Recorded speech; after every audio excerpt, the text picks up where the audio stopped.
এই দেখো এখানে রেডি করে রেখে পেঁয়াজ কুচি, আদা কুচো আর এই লঙ্কা কুচো, এখনো রসুন কুচোটা হয়নি, রসুন কুচোটা করবো। এই সবটা দিয়ে আজকে বিকালে রান্না করবো মোমো। দেখো এই যে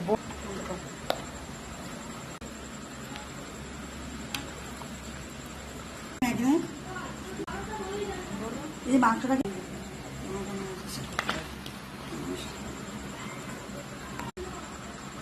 দিয়ে দিচ্ছি পাতিলেবুর রস উপর থেকে, তারপরে দেবো বিট নুন,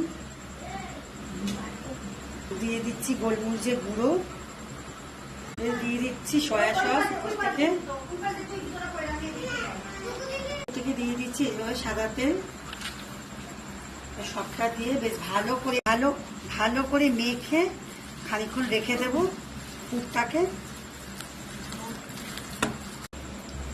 আগে থেকে ময়দা মাখা ছিল, এই যে ময়দাগুলোকে লেচির মতো করে ছোট ছোট লেচি করে কেটে রেখেছি। এবার এটাকে বেলে এর মধ্যে এক এক করে পুর ভরা হবে।